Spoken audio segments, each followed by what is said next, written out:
Hi అండి, నమస్తే. Welcome back to my channel. ఇవాళ వీడియోలో పన్నీర్ పులావ్ను టేస్టీగా ఎలా చేయాలో చూపిస్తాను. సండేస్ అప్పుడు ఎప్పుడైనా నాన్ వెజ్ లేనప్పుడు కానీ, మీకు లంచ్లో ఏదైనా స్పెషల్గా తినాలనిపించినప్పుడు కానీ, పిల్లలకి ఏదైనా వెరైటీగా చేసి పెట్టాలనుకున్నప్పుడు ఇలా పన్నీర్ పులావ్ను ట్రై చేయవచ్చు. టేస్ట్ అయితే చాలా బాగుంటుంది. ఇంక లేట్ చేయకుండా ప్రాసెస్ ఏంటో చూసేద్దాం. ముందుగా ఇలా ఒక బౌల్ తీసుకొని దీనిలోకి 2 కప్పులు బాస్మతి రైస్ని తీసుకోవాలి. వీటిని ఇలా నీళ్ళు పోసుకొని శుభ్రంగా నీళ్ళతోటి 2-3 సార్లు కడిగి ఇందులో నీళ్ళన్నీ వంపేసుకోవాలి.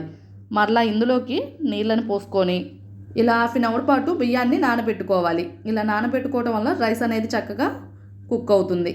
ఈలోగా కుక్కర్లో బిర్యానీ చేయడం కోసం ప్రాసెస్ ఏంటో చూసేద్దాం. ఇక్కడ 200 గ్రాముల పన్నీర్ను తీసుకొని ఇలా చిన్న చిన్న ముక్కలుగా క్యూబ్స్గా కట్ చేసుకొని పక్కన ఉంచుకోవాలి. ఇప్పుడు స్టవ్ ఆన్ చేసుకొని ఇలా ఒక ప్రెషర్ కుక్కర్ పెట్టుకొని 1 టేబుల్ స్పూన్ ఆయిల్ వేసుకొని 1/2 టీ స్పూన్ కారము, 1/2 టీ స్పూన్ ఉప్పు, 1/2 టీ స్పూన్ పసుపును వేసుకొని క్యూబ్స్లా కట్ చేసుకున్న పన్నీర్ ముక్కలను వేసుకొని ఫ్లేమ్ని లోలోనే ఉంచుకొని వీటిని ఫ్రై చేసుకోవాలి. ఈ పన్నీర్ ముక్కలను మరీ ఎక్కువగా ఫ్రై చేయకూడదు. అలా చేసామంటే గట్టిగా అయిపోతాయి. ఇలా 5 మినిట్స్ పాటు ఇలా లైట్ గోల్డెన్ బ్రౌన్ కలర్ వచ్చేంత వరకు ఫ్రై చేసుకొని వీటిని ఇలా ఒక ప్లేట్లోకి తీసుకొని పక్కన ఉంచుకోవాలి. మరలా ఇందులోకి 1 టేబుల్ స్పూన్ నెయ్యిని, 2 టేబుల్ స్పూన్స్ నూనెను వేసుకోవాలి. ఇప్పుడు ఇందులోకి హోల్ గరం మసాలా దినుసులను వేసుకోవాలి. అంటే మరాఠీ మొగ్గ, జాపత్రి, దాల్చిన చెక్క, 2 లవంగాయలు, 2 మిరియాలు, అలాగే 2 బిర్యానీ ఆకులను వేసుకోవాలి. అలాగే కొంచెం జీడిపప్పును కూడా వేసుకొని ఇలా కొంచెం కలర్ వచ్చేంత వరకు ఫ్రై చేసుకోవాలి. ఇవి ఇలా ఫ్రై అయిన తర్వాత ఇలా 1/2 కప్ ఆనియన్స్ని ఇలా సన్నగా పొడవుగా కట్ చేసుకొని వేసుకోవాలి. అలాగే పచ్చిమిర్చిని కూడా ఇలా చీలికలుగా కట్ చేసుకొని వేసుకోవాలి. అలాగే కొంచెం పచ్చి బఠానీని కూడా యాడ్ చేసుకోవాలి. 1 టేబుల్ స్పూన్ అల్లం వెల్లుల్లి పేస్ట్ని కూడా వేసుకొని అల్లం వెల్లుల్లి పేస్ట్ కొంచెం పచ్చి వాసన పోయిన తర్వాత ఇలా ఒక పెద్ద సైజు టమాటాని ఇలా చిన్న ముక్కలుగా కట్ చేసుకొని వేసుకోవాలి. ఇలా టమాటా ముక్కలు కొంచెం సాఫ్ట్ అయిన తర్వాత దీనిలోకి 1/2 టీ స్పూన్ పసుపును, 1 టీ స్పూన్ రెడ్ చిల్లీ పౌడర్ను, అలాగే రుచికి సరిపడా ఉప్పు, 1 టీ స్పూన్ ధనియాల పొడి, 1½ టీ స్పూన్ షాహీ బిర్యానీ మసాలా పొడిని వేసుకోవాలి. ఒకవేళ మీ దగ్గర బిర్యానీ మసాలా పొడి అవైలబుల్గా లేకపోతే గరం మసాలాను కూడా వేసుకోవచ్చు. ఇవన్నీ వేసుకొని ఒకసారి అంతా బాగా కలుపుకోవాలి. అలాగే 1/2 కప్పు పుదీనాని, అలాగే 1/2 కప్పు కొత్తిమీరను కూడా వేసుకొని ఒకసారి అంతా కలిసేలాగా బాగా కలుపుకోవాలి.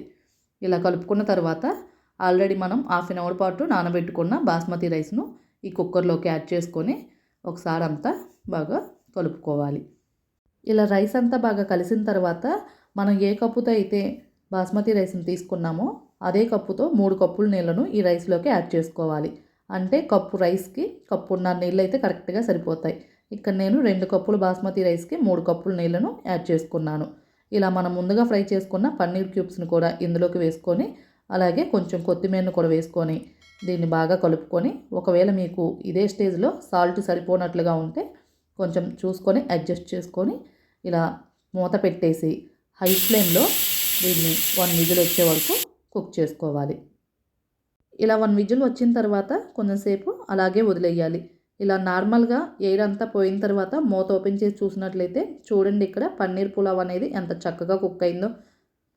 ఒకవేళ మీకు రైస్ ఇంకొంచెం తడిగా అనిపిస్తే అలాగే 5 నిమిషాల పాటు మూత పెట్టేసి వదిలేస్తే రైస్ అనేది సెట్ అయిపోతుంది.